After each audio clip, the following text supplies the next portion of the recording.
2009-এ আওয়ামী লীগ ক্ষমতায় আসার পরই বাংলাদেশে যখন নতুন একটা সরকার এসে মানুষ কিছু বুঝে ওঠার আগেই রাষ্ট্রযন্ত্রকে ব্যবহার করে, দলীয় নেতাকর্মীদেরকে ব্যবহার করে,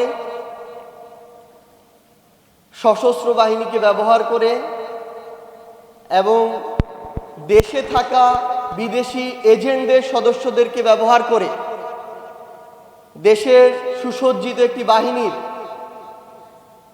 অফিসারদেরকে হত্যা করার একটি হত্যাযজ্ঞ সফল হয়, তখন থেকেই শেখ হাসিনা বাংলাদেশে স্বৈরাচার হয়ে ওঠার যে স্বপ্ন, ক্ষমতায় টিকে থাকার যে আকাঙ্ক্ষা, সেটা তার তৈরি হয়। এবং সেই 9-এ মোট ৭৪ জনকে হত্যা করার মধ্য দিয়ে যখন 2013 সাল আসে, সেখানে বিচারিক প্রক্রিয়ার নামে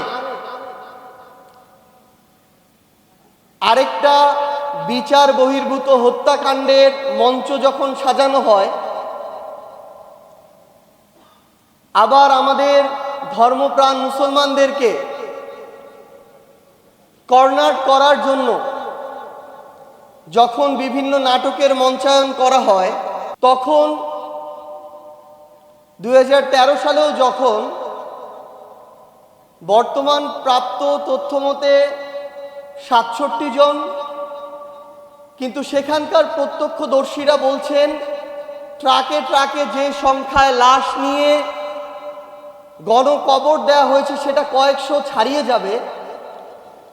এত বড় গণহত্যার পরও যখন শেখ হাসিনা পার পেয়ে যায় এবং শুধুমাত্র মাদ্রাসার শিক্ষার্থীরা বলে, এতিম সন্তানরা বলে, আলেম ওলামারা বলে, মেইন স্ট্রিম পলিটিক্যাল গুরুত্বপূর্ণ পার্টিরা এটাকে উপেক্ষা করে যায়, তখনই কিন্তু শেখ হাসিনা, খুনি শেখ হাসিনা তৈরি হওয়ার ভিত্তিটা রচিত হয়। এবং এরপর 2021 সালের মোদি বিরোধী আন্দোলনে সাধারণ নাগরিকরা যখন শুধু প্রতিবাদ জানায়, সেখানে 19 জনকে জীবন দিতে হয় এবং সর্বশেষ 24। আমাদের এখন সবচেয়ে বড় আশঙ্কাটা হচ্ছে, যেই পলিটিক্যাল আন্ডার টেবিল নেগোসিয়েশনগুলোর কারণে 13 সালের শাপলা গণহত্যা বাংলাদেশের সাধারণ মানুষ পর্যন্ত পৌঁছাতে পারেনি, ওই একই আন্ডার টেবিল পলিটিক্যাল নেগোসিয়েশন 24-এর আকাঙ্ক্ষা বাস্তবায়নের সবচেয়ে বড় বাধা হয়ে দাঁড়াচ্ছে। এবং বর্তমান ক্ষমতাসীন দল বাংলাদেশের প্রত্যেকটা সেক্টরে ওই একই কাজগুলো আগের মতো করে ভিন্ন রূপে করছে। উদাহরণ হিসেবে আপনি দেখেন, মানুষকে সন্তুষ্ট করার জন্য, পিআরটা একটু বাড়িয়ে নেওয়ার জন্য তাদের এমন পোশাক পরিধান করা শুরু করবে যেটা আপনার পছন্দ হবে, মনে হবে একটাই আছে আর কিছু নাই। এমনভাবে চলবে মনে হবে আপনার ভাই ওইভাবে চলে, আপনার অতি আপন। এমনভাবে কথা বলবে মনে হচ্ছে আপনার পরিবারের সদস্যরা এভাবে কথা বলে, তাদের হাতেই নিরাপদ। কিন্তু আমরা দেখছি 24-এর আগে মিডিয়াকে যেভাবে কৌশলগতভাবে সিআরআই দিয়ে হোক, এজেন্সি দিয়ে হোক দখল করা হতো, 26 নির্বাচন পরবর্তী সময়ে বর্তমান ক্ষমতাসীন দল তার চেয়ে নগ্নভাবে মিডিয়াকে দখল করছে।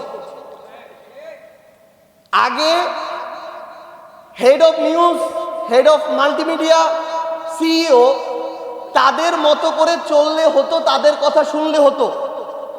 আর এখনকার শর্ত হচ্ছে, হাউজের সিইও থেকে শুরু করে head of news, head of multimedia প্রত্যেককে বিএনপির দলীয় হইতে হবে।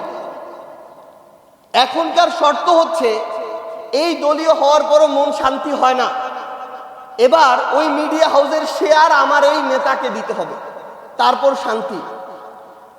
তো আমরা এই তারা ভিতরে যে নতুন করে নীল নকশা করার চেষ্টা করছে, আমরা বরং এই নকশাটাকে খুব ওপেন মনে হয় আমাদের কাছে।